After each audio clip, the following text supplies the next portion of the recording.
Magandang umaga. Amen. Sabi sa Psalm 133, napakaligaya at kahangangang pagmasdan ng mga anak ng Diyos na nagkakaisa. Amen. Alam niyo po, mahabang yung 6 months na hindi natin pagkikita ay ngayon ay pangalawang linggo para na magkasama-sama. Kaya alam niyo po, yan ang isa sa mga ipinag-uutos ng Panginoon na sinasabi niya na huwag niyong kaliligtaan. Kaya kapag may mga pagdalo o pag may mga gawain, huwag po natin kaliligtaan ng magdumalo. Kasi yun ang inuutos ng Panginoon dahil yun ang nagbibigay sa atin ng kalakasan. Amen? At alam niyo po, ipapasalamat tayo sa Panginoon dahil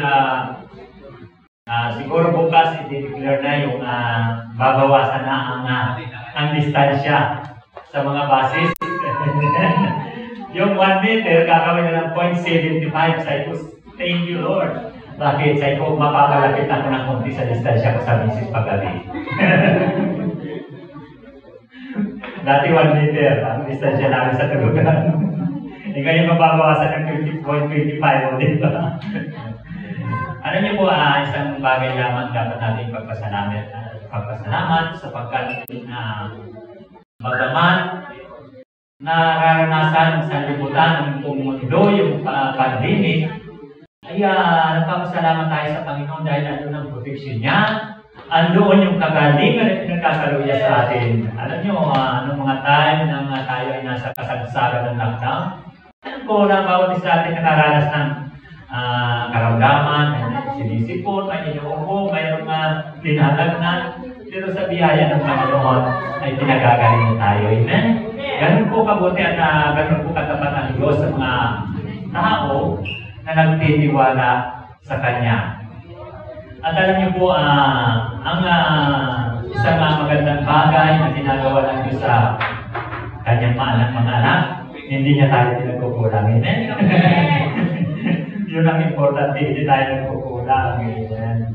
Oo, sapat-sapat ang Panginoon. At alam niyo po, na ngayong last days, itong panahon natin ngayon, halos ang lahat ng messages ng mga pastors, ng mga churches, ay patungkol sa last days. Ibig sabihin ay iba natin na talaga. Alam niyo po, kung naalala niyo, nag-start ang 2020 sa isang maalikabok na pangyayari yung takal ay pumutok na hindi man lang natin maisip na hindi natin akalain na yun ay mangyayari. Pero bakit nangyari? Yung mga signs at mga babala na ipinakita sa salita ng Diyos ay unti na natin nakikita. At ngayon, dito, nasabi gano'n, at last week, yung Mindanao ay talagang hindi tinitigilan ng lindol. At magpasalamat natin sa Diyos at tayo man dito ay hindi tayo nakakaranas noon. Pero alam niyo po, ang mensahe ng Panginoon ay patuloy na pinapahayag para tayo ay maging aware. Maging sa ating kilos, maging sa ating mga ginagawa, maging sa ating mga iniisip, dapat tayo ay maging aware. Sapagkat ito yung sabi nga sa Biblia, na ang mga huling araw, ang mga tao, ang masama ay magpapakasama, ang mabuti ay magpapakabuti. At ang mga tao ay tatalikod sa pananampalataya at manlalamig ang pag-ibig. Yun ang mga huling araw. Kaya tayo na andito ngayon, mga nagtitiwala sa Diyos ay sikapin natin. Kaya ang salita ng Diyos hindi tumitigil sa pagpapaalaala, hindi tumitigil sa pagbibigay sa atin ng pag-asa sapagkat ang Diyos yung salita na yung sinabi niya ay gagawin niya. At sa umagang ito, nais ko po na tunghayan natin ang ating Biblia sa aklat ng Ephesians 2 verse 21 to 22. Tayo pong lahat ay tumayo at basahin natin ang nasa screen patungkol sa salita ng ating Panginoon. Tayo po na tayo tumayo at basahin natin sa English ang masalita niya. Ephesians 4 verse 21 to 22. Start. Since you have heard about Jesus and have learned the truth that comes from Him, look of your foolish and former way of life, which is corrupted by lust and deception. Panginoon, sa umagang ito, patuloy kami lumalapit at nagpapakumbaba sa iyong harapan, Ama. Samahan mo nga po, Panginoon, kami sa gawain na ito dahil wala kaming magagawa kung wala kayo, Panginoon. Kaya dalangin namin ng iyong banal na Espiritu ang siyang pumilo sa umagang ito, siyang magbigay ng karunungan at patuloy na mag-ayos at patuloy na gumawa sa aming mga buhay ang mga salita mo. Pagpalain mo, Panginoon, ang bawat isa at dinadalangin ko nga po, Panginoon, anuman o Diyos ang pangangailangan ng iyong mga anak, anuman, Panginoon, ang dinidesire ng iyong mga anak, mangyari ayon sa ipalugad sa umagang ito. At dinadalangin din po namin sa umagang ito ng aming mga kapatid na nanonood at patuloy na sumusubaybay sa gawain mo, Panginoon, na naka-online, Panginoon. I-bless mo, Panginoon, sila sa kanilang tahanan. Ano man ang nararanasan nila, ang sitwasyon nila sa kanilang tahanan. Let your power be upon them right now in the name of Jesus. Kaya, Panginoon, salamat sa umaga ito. At nais namin, Panginoon, ang umaga ito, nais namin na ikaw ang maitaas, ikaw ang paparangalan, sapagkat kayo ang Diyos na karapat-dapat handugan ang aming mga papuri at pagsamba. Purihin ka sa oras na ito, o banal na Espiritu ng Diyos, kumilos ka at patuloy ka magpakahayag sa buhay ng bawat isa. Saan man sila naroon ngayon at maging kami man, Panginoon, na nakikinig personally sa oras na ito, patuloy kang kumilos sa mga. Purihin ka, O Diyos, sa umagang ito, luwalhatiin ka sa pangalan ng Panginoong Isus. Amen and amen. Dito po sa ating teksto, sa Ephesians 4 verse 21 to 22, sinasabi po rito sa Tagalog, hindi ganyan ang natutunan ninyo kay Kristo. Kung talagang pinakikinggan ninyo ang aral niya at naturuan kayo ng katotohanan na kay Kristo. Kung naalala niyo yung pinag-aralan natin last week, ito ay patungkol sa patuloy na pagbabago ng buhay ng isang Kristiyano. At si Paul ay patuloy na nangaral sa iba-ibang bayan upang ipahayag ang mga salita, ang kung paano mamuhay dapat ang isang Kristiyano. Alam ko po na bawat isa ngayon ay patuloy na nagsisikap at patuloy na humihingi ng patnubay sa Panginoon para tayong lahat ay makasunod ayon sa kalooban ng Diyos. Ang tatalakayin ko ngayon ay mula sa 17 hanggang 24. Kaya dito sa mga salita niya, ay ito ay sulat ni Apostol Pablo na kung saan nais niya na magpatuloy ang mga mananampalataya sa pagsunod sa kalooban ng ating Panginoon. Ang pamagat ng ating pag-aaral ngayon, living as children of light. Ibig sabihin tayo ay mamuhay na isang anak ng kaliwanagan. Living as children of light. Alam niyo po, kung titingnan natin, ang Matthew 5, ay doon ay sinuutos ng Panginoong Hesus na sabi niya ay kayo ay maging asin at ilaw.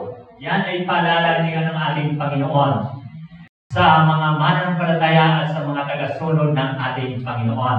Kaya dito sa ating pag-aaral, tayo ay tumatanglaw, nagbibigay ng liwanag. Amen? Nagliliwanag na ba tayo sa ating kapaligiran? At kung titingnan natin, ang Panginoong Hesus mismo ay siyang nagsabi na ako ang ilaw ng sanlibutan. Kaya ang sumusunod sa Panginoong Hesus ay matatanglawan at hindi lalakad sa kadiliman. Kaya may tatlong mahalagang bagay tayo na dapat natin malaman patungkol sa liwanag. Very important things to know about the light. Dahil ang alam natin, ang liwanag ay katulad lamang ng sa natural na buhay natin ang liwanag. Ganyan, sikat ng araw, maaring sikat ng bituin, ang araw, ang mga buwan, yan ang liwanag. Pero sa buhay ng Kristiyano, ano ang tinutukoy ng ating Panginoon na liwanag at paano ba tayo nagkaroon ng liwanag na sinasabi ng Panginoon at dapat tayo ay nagliliwanag? Para bang yung alitap-tap? Yung alitap-tap ay nagliliwanag siya mula sa katawan niya na dapat ang Kristiyano din daw po ay nagliliwanag. Amen? Tanungin mo sa katabi mo, nagliliwanag ka na ba? Amen. Itong tatlong ito ay itong light came from God's counsel. Light came from Christ. Light came from Creator. Tanda natin na dapat sa Kristiyano, tayo ay, ang mga Kristiyano ay nagliliwanag. Sabi sa Ephesians 7, verse 17 to 18, with the Lord's authority I say this, live no longer like a Gentiles do, for they are hopelessly confused. Their minds are full of darkness. They wander far from the light God's gift because they have closed their mind and hardened their hearts against Him. Ibig sabihin ang sinasabi sa Tagalog na huwag na tayo, sabi niya rito, sa ngalan ng Panginoon, ito ang sinasabi ko, iginigiit. Ibig sabihin, ang si Apostle Paul ay pinakikita niya rito yung pagkakaiba ng sumusunod at sa Panginoon at hindi sumusunod sa Kanya. Dalawang tao ang tinutukoy niya yan. Itong mga mananampalataya at maging yung mga hindi sumasampalataya. Kaya ang sabi ang paalala ni Paul sa mga mananampalataya sa mga taga-Epeso ay sinabi niya sa ngalan ng Panginoon. Anong sabi niya? Ito ang sinasabi ko at iginigiit. Anong sabi niya? Huwag na kayong mamuhay na gaya ng mga hintil. Ibig sabihin, tinukoy ni Paul na huwag nating tularan ang pamuri ng pamumuhay ng mga hintil. Ano itong mga hintil na ito? Ano itong, alam niyo po, narinig ko yung salitang hintil na yan ay, nung ako bata pa, nasa Bicol pa kami noon, maliliit pa naman kami noon, ay kapag kami ay makulit sa sasabihin siya, ang hintil mo talaga. Ang hintil pala, ito yung mga matitikas ang ulo, hindi kumikilala sa Diyos. Ito yung ginagawa nila kung ano ang gusto nila. Ito pala yung mga hintil. Kaya sabi nito, with the Lord's authority, I say this, live no longer like a Gentile do. Ano ba? Bakit i-describe niya nito? Ano ba yung mga ginagawa ng mga hintil na ito? Ano ba kung bakit sinabi niya, inuutos niya na huwag inang gagawin ito? Bakit? Una sa lahat, sinabi sa 2 Corinthians 5:17, ito ay pamilyar sa inyo na ang sino man ang ipag-isa kay Kristo ay isa ng bagong nilalang. Kaya sabi nito, live no longer like a Gentiles do. Huwag na tayong mamuhay katulad ng mga ginagawa ng mga hintil. Bakit ano raw yung mga hintil? For they are hopelessly confused.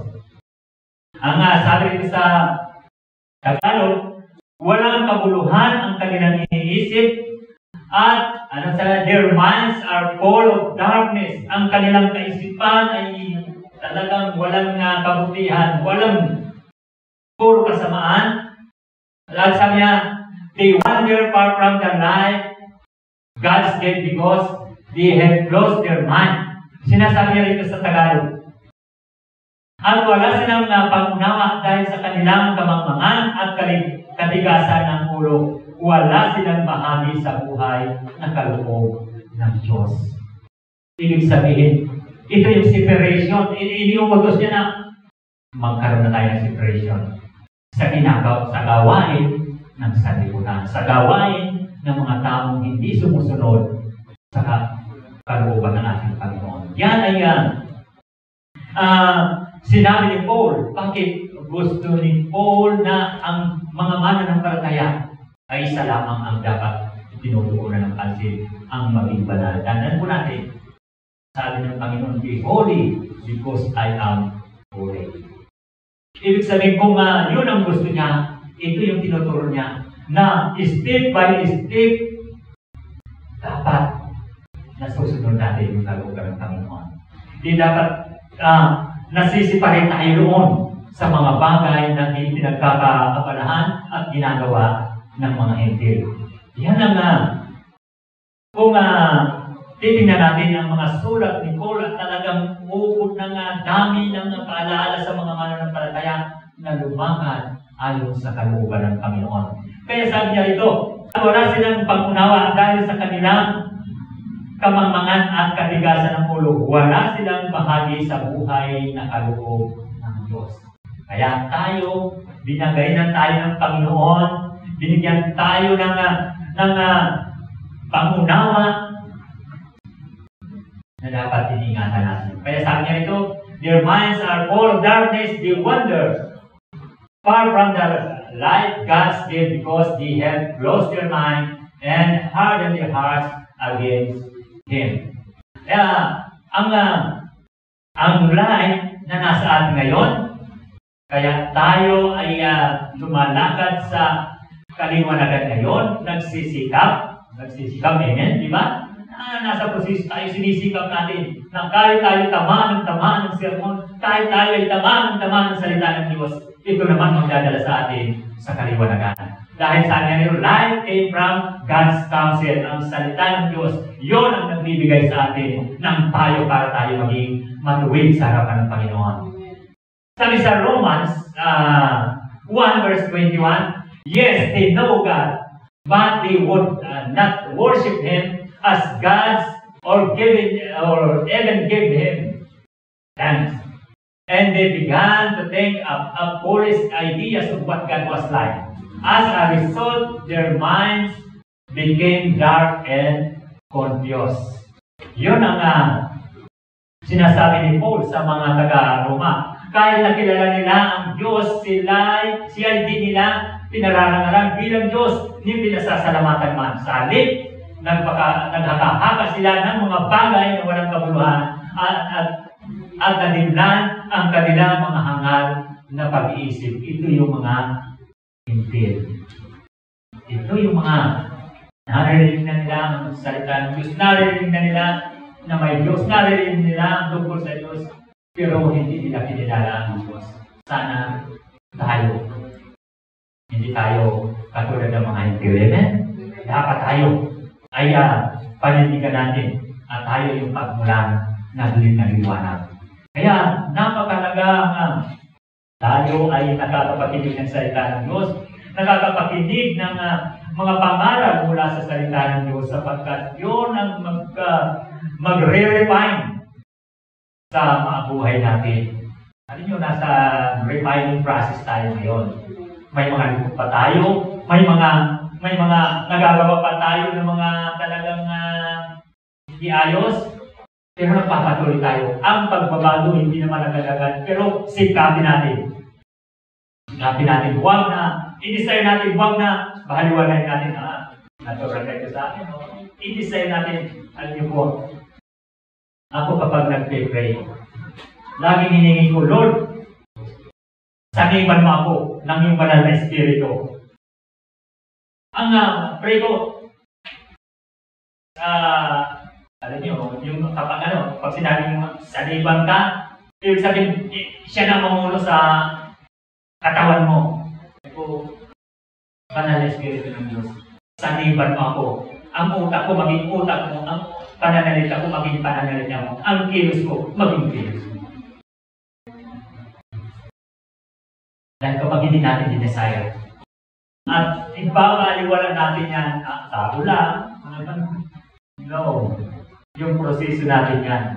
At nasa last days na tayo. Ito na yung sabi nga, tulad ng sinabi ko kanina, na tayo ay, yung sinasabi sa mga last days, yung mabuti, magpapakabuti, ang masama, yung magpapakasama.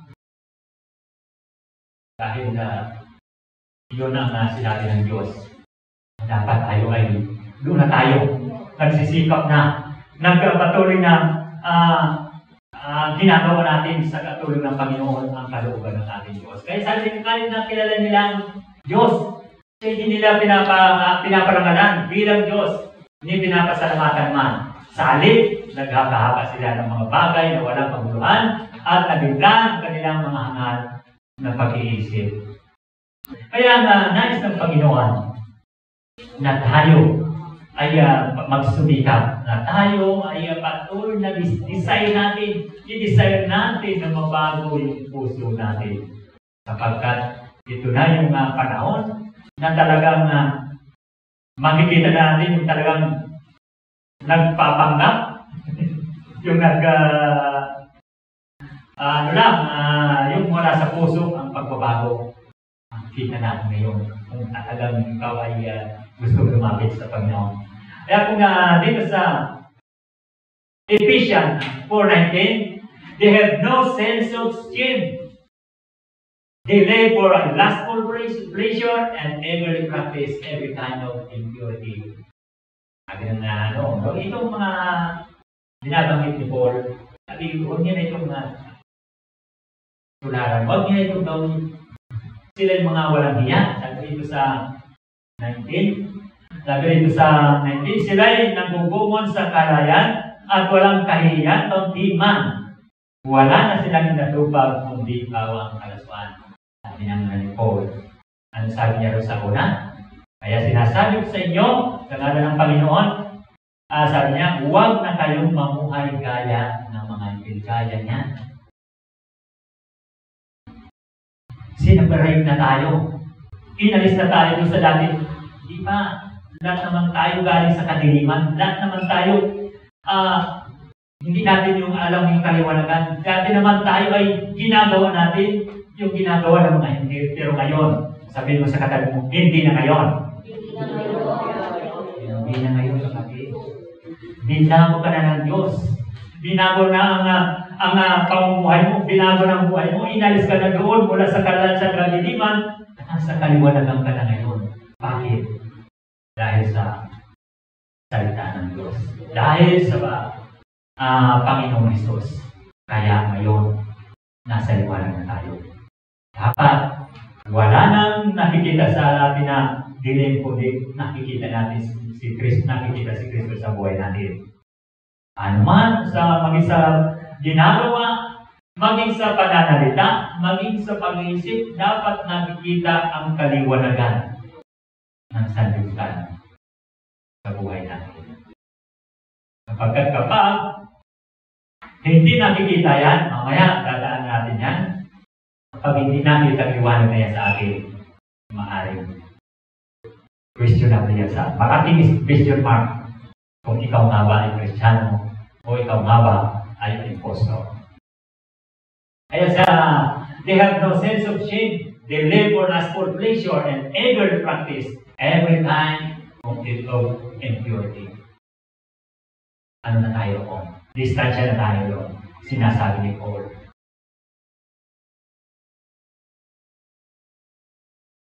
Sa Romans 2 verse 24, no wonder what the scriptures say, Gentiles blaspheme the name of God because of you. Kasi yun ang ayaw na mangyari sa mga Kristiyano. Na dahil sa ating pakikisa sa paggawa ng mga ginagawa ng Hintil, baka ito sabi, sapagkat nasusulat, ang pangalan ng Diyos ay nilalait ng mga Hintil dahil sa inyo. Ayaw ng ni Paul na sabihin, bakit Kristiyano ka pa naman? Kristiyano ka ba? Lingkod ka pa naman ng Diyos? Araw-araw ka pa sa simbahan? Sinang nakulaan doon? Ang Diyos. Ang Diyos ang nakulaan. Kaya, pinapaalala pa ako. Huwag na tayong bumaya. Huwag lumayo na tayo roon sa mga ginagawa ng mga Hintil. Dahil ayaw niya na itong maranasan ng mga Kristiyano na dahil sa buhay mo, dahil sa buhay natin, ano ang blasphemy? Sa Tagalog? Nalalait ng Diyos sa buhay natin. Ano ba? Ibig sabihin, hindi napaparangalan ng Diyos na ang dapat papel ng mga Kristiyano ay nagbibigay ka ng glory sa Diyos, nagbibigay ka ng kalwalhatian sa Diyos, nagbibigay ka ng karangalan sa Diyos bilang Kristiyano, bilang liliwanagan ng Diyos. Dapat liwanag ang nakikita sa atin. Napakasakit, mahirap na sa isang Kristiyano sasabihan ka na Kristiyano ka pa naman. Napaka-pangit na imahe kapag sinabihan ka ng gano'n. Ibig sabihin, may bilib na nakikita sa iyo. May hindi ayos na nakikita sa iyo. Kaya, bigyan natin ang karangalan ng Diyos sa buhay natin. Sapagkat nasusulat ang pangalan ng Diyos ay nilalait ng mga hindi dahil sa iyo. Yan ang ayaw na mangyari ni Pablo sa mga Kristiyano. Bigyan natin ang karangalan ng Diyos sa buhay natin. Sa anumang sitwasyon, anumang aspito ng buhay natin, dapat ang Diyos ang napaparangalan sa buhay natin. Sa Colossians 3 verse 5, So put to death the sinful, earthly things lurking within you. Have nothing to do with sexual immorality, impurity, lust, and evil desires. Don't be greedy, for a greedy person is an idolater, worshiping the things as this world. Kaya sabi nga, kung tayo man ay mayroon pang ganitong mga uri ng binanggit ni Pablo, distansya tayo mga kapatid. Distansya na tayo. Sabi rin, dapat na mawala sa inyo ang mga pitang makalaman, mga ngalunya, kahalayan, mahalay na sibuyo ng damdamin, masamang nasa, at ang pag-iibot na isang uri ng pagsamba sa mga Diyos. Yung greediness, isang uri. Yung mga priority natin. Iyon ang isang uri na sinasabi ng pagsamba sa mga Diyos. Kaya sabi niya dito, dapat nang mawala, dapat nang maalis, dapat na tayong lumayo, dapat na natin itakwil yung mga bagay na binanggit ni Paul. Alam niyo po, sabi nga, resist the devil and the devil will flee. Kung hindi mo kapatid yan i-resist, kung hindi mo yan tatakwil, yan tayo. Kailangan tayo ay labanan natin, itakwil natin at lalayo sa atin. Huwag natin bibiliin yan. Huwag natin pabayaan na lalambing-lambingin tayo ng mga bad habit, ng mga bad attitude. Itakwil natin. Dapat nang mawala sa inyo ang mga pitang makalaman. Yan, binanggit mga ganyan, kalayan, mahalay na, simbo yan ng damdamin, masamang nasa, at ang pag-iibot sa isang uri ng pagsamba sa mga Diyos-Diyosan.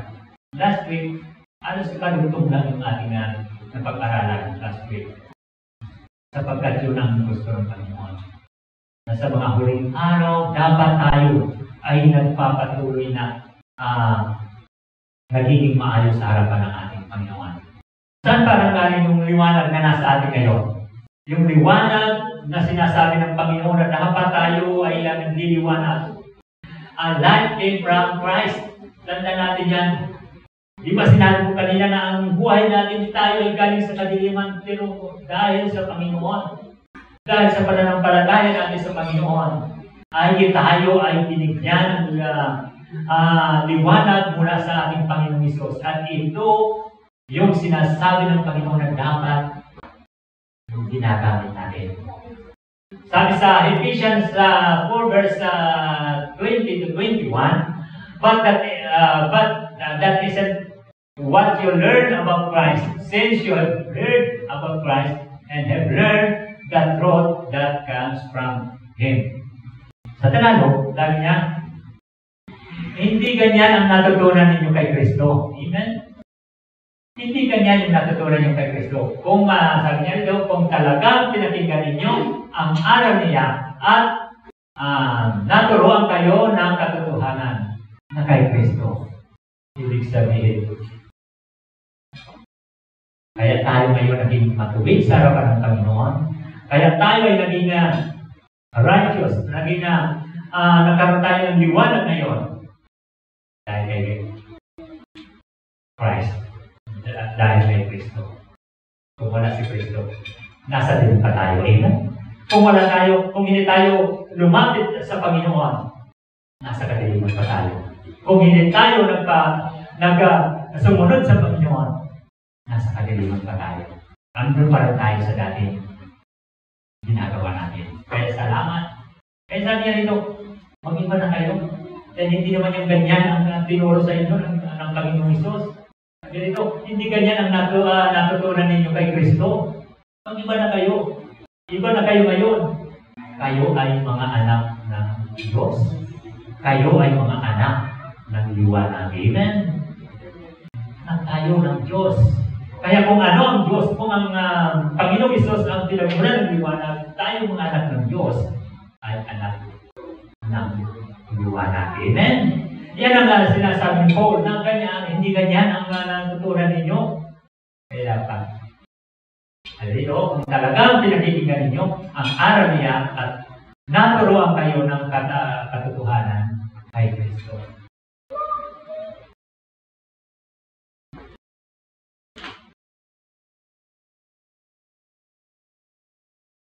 Pakibaba nga yan. Sabi niya ito, Jesus spoke to the people once more and said, I am the light of the world. If you follow me, you don't have to walk in the darkness, because you will have the light that leads to life. Muli nagsalita si Jesus sa mga tao, wika niya, ako ang ilaw ng sanlibutan. Ang sumusunod sa akin ay magkakaroon ng ilaw. Kaya ito yung sinasabi ng Panginoon, na nasa liwanag na tayo, ando na tayo sa liwanag na nanggaling sa Panginoon. Kaya huwag natin bayaan na mawala yung liwanag na yun. Ako ang ilaw ng sanlibutan. Ang sumusunod sa akin ay magkakaroon ng ilaw. Kaya salamat sa Panginoong Isus dahil yung liwanag niya nakikita sa iyo, kapatid. Amen? Nakikita sa iyo. Sabihin mo nga sa katabi mo, nakikita sa iyo si Kristo. Amen? Bakit? Nanampalataya ko kay Kristo.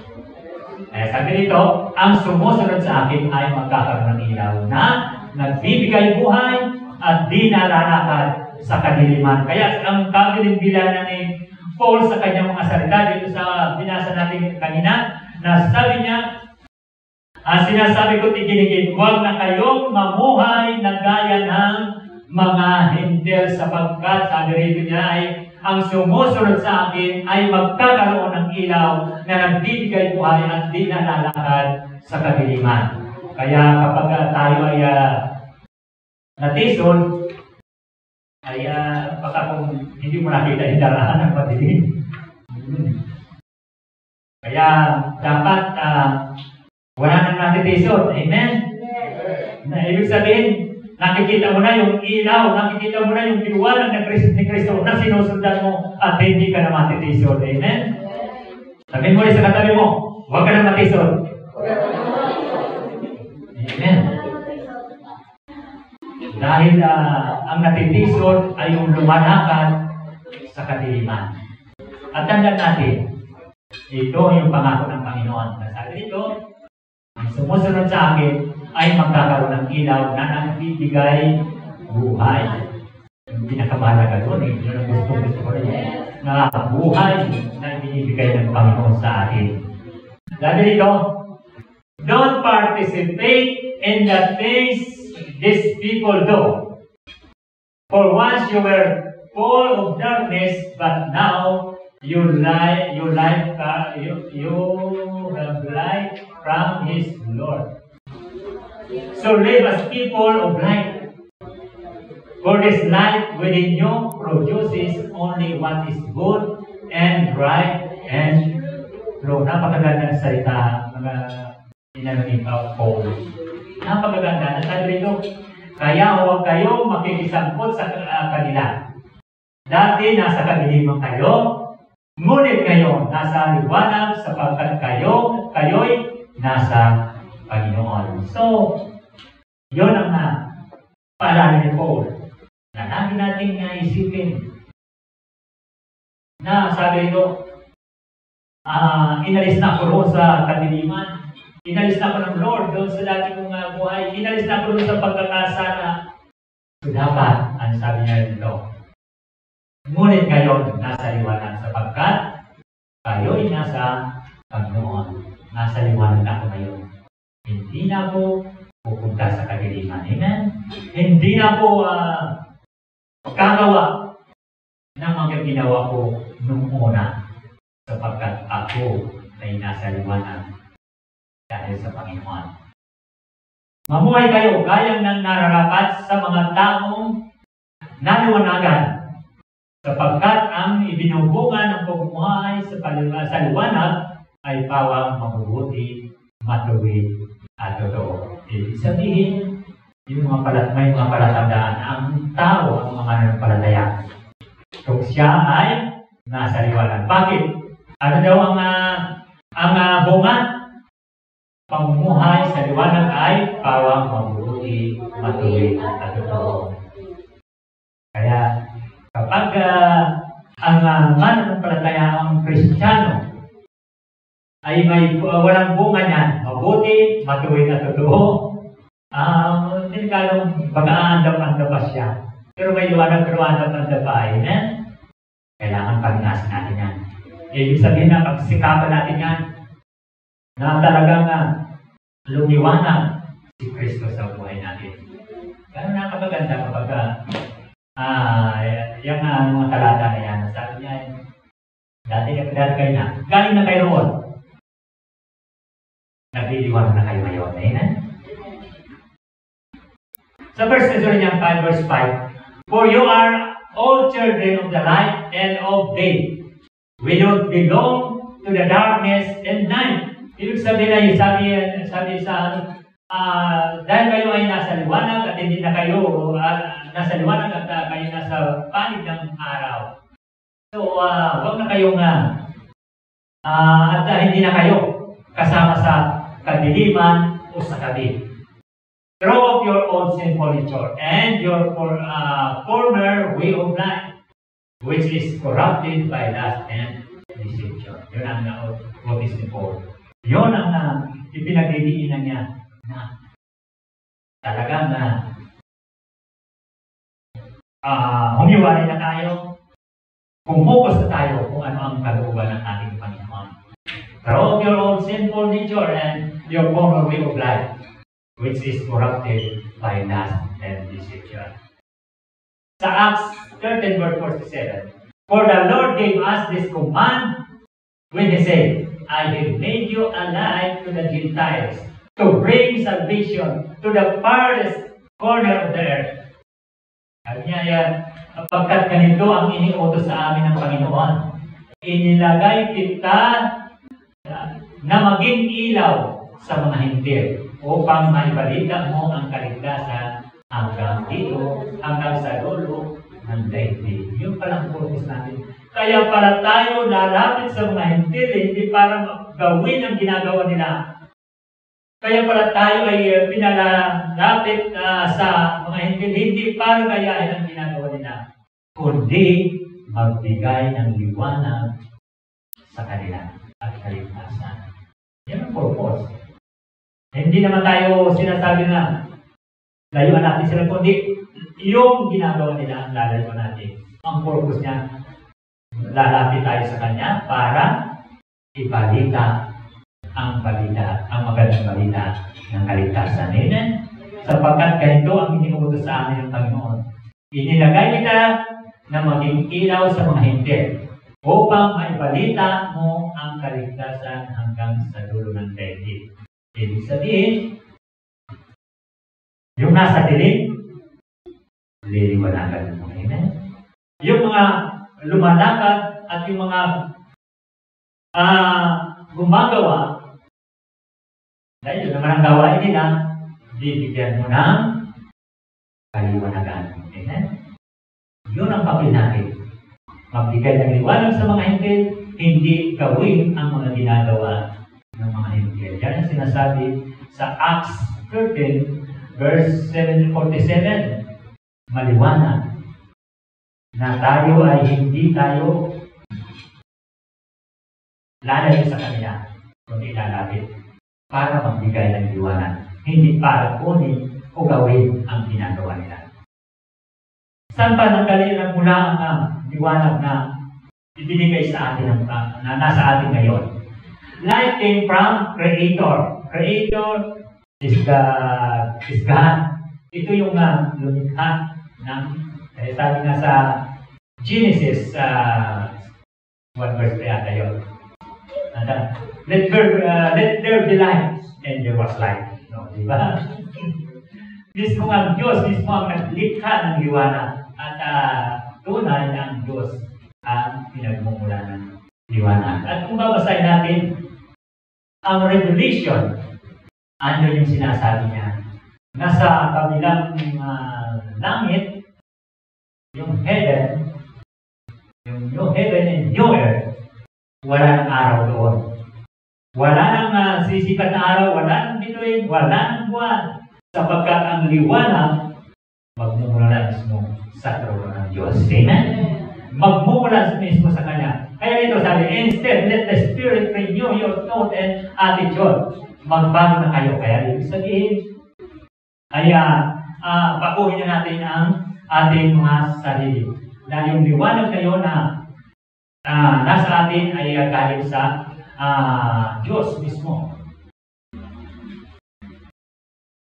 Yan. Sa Romans, ito ay pamilyar sa atin. Ano sabi sa Romans? Don't copy the behavior and customs of this world, but let God transform you into a new person by changing the way you think. Then you will learn to know God's will for you, which is good and pleasing and perfect. Ang sabi niya, huwag na kayong umayon sa takbo ng mundo ito. Umayon na, huwag na umayon. Hindi naman sinabi, lumayo na kayo. Huwag na kayong umayon sa takbo ng mundo ito. Mag-iba na kayo at magbago ng isip upang mabatid ninyo ang katotohanan, kalooban ng Diyos. Kung ano ang mabuti na kalulugod sa Kanya at talagang ganap. Alam niyo po, kung babaguhin natin yung pag-iisip natin at yung mga ginagawa natin. At i-desire natin na gusto natin siya mabago ang puso natin. Hindi natin. Kasi hanggat hindi nababago yan yung proseso ng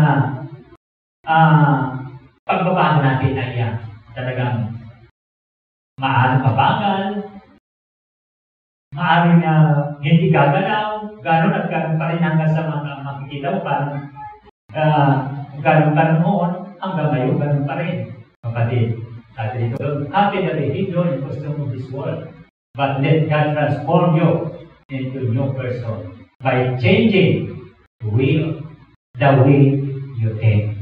Ang isip natin, pag-unin po natin. Dapat hindi pa nababago ang isip natin. Yung maaaring mga ginagawa natin ay hindi tayo makaka-move on, hindi tayo mapapago ng yung mabilis. Sapagkat yung isip natin ang nakakulong sa mga dati nating ginagawa. Kaya sabi niya rito, huwag kayong umayon sa takbo ng mundo ito, mag-iba na kayo ng magbago ng isip upang mabatid ninyo ang kalooban ng Diyos kung ano ang mabuti na kalulugod sa Kanya at talagang ganap. Sa Ephesians 4 verse 24, put your new nature, created to be like God. Kaya ito nga yung sinasabi ko kanina, ng Diyos ay siya pinagmumulan ng liwanag. Pinagmulan ng liwanag na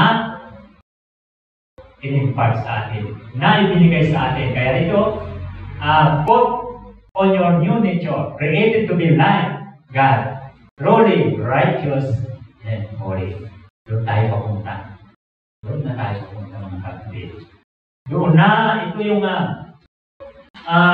gusto ni Pablo sa buhay natin. Na habang tumatagal, Ano sabi niya? Na tayo ay maging matuwid at banal sa harapan ng Panginoon. At ang sabi dito, at ang dapat makita sa inyo, ang bagong pagkatao na nalilang kalarawan ng Diyos. Kalarawan ng kanyang katuwiran at kabanalan. Salamat sa Diyos. Sinabi ko na dati kayo ay nasa dilim, ngayon nandito na kayo. Andito na kayo sa liwanag.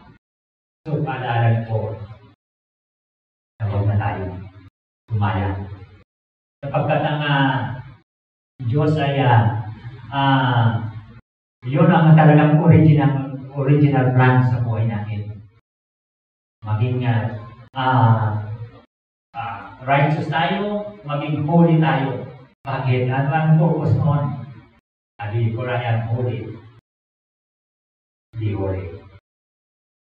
Yun ang layunin natin. Dahil yun ang gusto ng Diyos. Wala makakapunta sa Kanya na hindi malinis, hindi banal. This is the message we heard from Jesus and now declare it to you. God is light and there is no darkness in Him at all. Ito yung sinasabi sa 1 John 1 verse 5. Ito ang aming narinig sa Kanyang anak at ipinahayag namin sa inyo. Ang Diyos ang ilaw at walang anumang kadiliman sa Kanya. Kaya walang mananampalataya na nasa kadiliman o may kadiliman sapagkat binigyan tayo ng liwanag ng Diyos. Galit na ba kayo sa akin? Nagtatamaan tayo masyado, no? Kanina kami isang libo pa. Kalooban ng Diyos. Sapagkat ang sabi ro sa light came from the gods. Ano yun? Ano yung first point number 1 natin? Counsel. Yun. Sabi ako nalimutan ko ba din? Light came from the God's counsel. Ito kaya tayo nasasaktan dahil tinutuwid tayo. Amen? Dahil gusto niya, talagang may ito yung purpose niya eh. Maging righteous and holy tayo sa harapan ng ating Panginoon. Ito ang aming narinig sa Kanyang anak. At ipinahayag namin sa inyo, ang Diyos ang ilaw at walang anumang kadiliman sa Kanya. So, ibig sabihin, lahat ng mga punta sa Diyos, ipawang nagliliwan. At walang bahid ng kadiliman. Amen? Ibig sabihin, walang bahid ng kasalanan. Kaya tayo ay binibigyan ng kaliwanagan patungkol sa salita ng Diyos. Yung liwanag na dapat na galing kay Kristo ay makarating din sa linalayo niya sa ginawa. Dinigisaya niya na mga puntahan. Napakabuti ng Diyos sapagkat ang salita niya nagpapatuloy para lahat ng tao makarinig ay maliwanagan at makarating sa ating Panginoon. Kaya pagbitin natin ang yung tatlong bagay na yun. Isipin natin, alam niyo po, ang pagbabago ng tao, depende sa relationship mo sa Diyos. Depende sa commitment mo sa Diyos. Alam niyo, ang salita ng Diyos, yung God's counsel, ang salita ng Diyos, pinaka-number 1 na magbabago ng buhay nila. Amen? Pangalawa, yung relationship mo kay Jesus Christ. Yung hingin mo, yung magawa mo. Na, kasi ako talagang, sabi ko nga Lord, patayin mo na yung hiling na naman ko. Yung mahilig sa, alam nyo, siguro itong mata ko ito itong salamin ko ito, napamilyar na sa mata ko. Dahil ako kapag nasa cellphone din ako, mahilig din ako. Minsan nakikinig ko ng preaching. Kung may madaanan ako, kung kasan ay natutok na masyado sa mga social media rin yung mata ko. Naman ko ito, itong pandemic. Kaya, kung titingnan natin, ay kung alisin mo na ito, Lord. Alisin mo na ito, bilig ng laman ko, yung kahinaan ko, yung lahat ng kahinaan ko, alisin mo na, Lord. Pinag-pray ko talaga yan. Dahil yun ang desire ko. Gusto ko mabago na. Lahat tayo, i-desire natin. At pumukos tayo sa salita ng Diyos. Pumukos tayo sa ayusin natin yung commitment natin sa Panginoon Diyos. Tantingnan natin. At dahil from Creator, tanda natin na ang Diyos, ang sabi niya raw, ang lahat sa Kanya ay kaliwanagan at walang bahid ng kadiliman. So yun ang inuinin natin. Bakit? Yung apologies ng Diyos. Ang lahat ng nanampalataya sa Kanya ay makasama niya. Ibig sabihin, kung ang Diyos ay walang kadiliman kahit kunti man lang, ibig sabihin, tayo lahat ay dapat makarating sa Kanya na wala rin kadiliman kahit kunti sa buhay natin. Amen?